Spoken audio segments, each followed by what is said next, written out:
Currency family, how you doing? Hope you're doing good. Let's talk. Let's gist. Let's vibe. So today we're gonna be talking about why chosen ones are everything and nothing at the same time. It's crazy, right? How can somebody be everything and nothing at the same time? It's very possible. What does it mean to be everything? When you really know yourself and you're in tune with nature and you understand that everything in existence mirror each other. Everything in existence is a reflection of each other. What it will do is that it will open your eyes to a point where you will no longer see difference between you and people around you. You would know that even your neighbors are reflections of you. Family members and call whatever kind of attitude, behavior they show you, it's a reflection of some part of you that you haven't dealt with yet. For instance, if you're not standing in your power, that means people boss you around a lot. If you get tired of people bossing you around, then maybe you stand in your power. Ticket. Whatever is happening to you is not happening to you to destroy you, it's happening to you to transform you. But you have to be aware so that fear will not come in. Because when fear comes in, it's a different ball game. It makes the whole thing look too overwhelming. So the first thing you have to do is know yourself and then put your emotions under control. Right? And once you've done that, you realize that, there's no difference between you and the people around you. All you have to do is heal to a level where projections do not, destabilize you.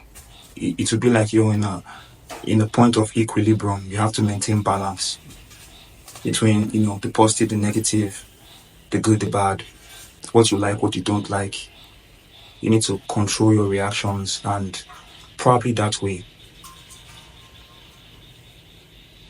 you'll be able to see from a bird's eye view that, hey, that's how you gain enlightenment. When you see something from a bird's eye view perspective, from a higher plane, everything begins to look like, oh, so we're not so different after all.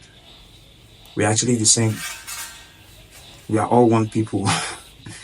Every country in Africa, literally.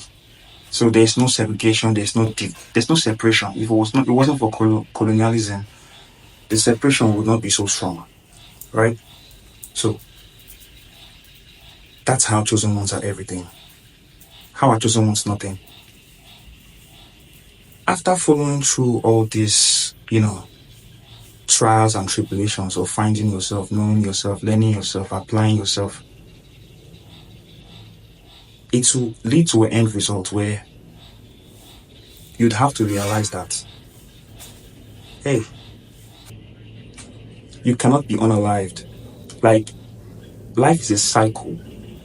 Death rebirth is a cycle. So whatever you don't get now, you get later. Whatever you don't get later, you get later. That's confirmation right there. You get me? So what I mean is, there's no rush. You have nothing but time. That's why in the spirit world, there's no time.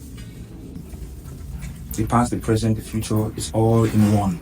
It's all same. We need to start living that way, living in the present moment. Stop living in the past, stop living in the future, because those are the things that create fear. Those are the things that create anxiety. Those are the things that create worry. And if you want to be happy in your present, you can't keep worrying. No, it's not healthy. All right. So the way chosen ones are nothing is that they realize that the attachment they have to the physical plane is temporary. Because the entire physical plane, the 3D realm, is a temporary one. Nobody lives forever, physically. But spiritually, you can't live forever. We do live forever. That's why reincarnation is a thing. Alright? So, the matrix, the system, it programs people to be scared of being unalived.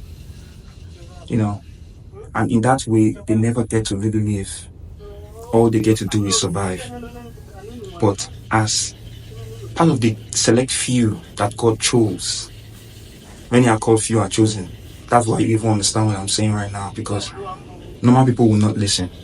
it sounds like gibberish to them because they've been programmed to believe in a particular way that, hey, a white man is coming to save you.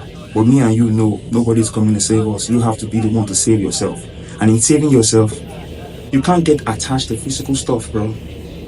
You can't take it when you go. So it doesn't matter if you have 20 houses, 20 cars. When that day comes, the only thing that's important is what did you do when you were here? That's the only thing. That's confirmation again. So when you really understand how the universe works, instead of fighting yourself and attacking yourself for not being where you think you should be, you begin to accept yourself and love yourself for where you're going.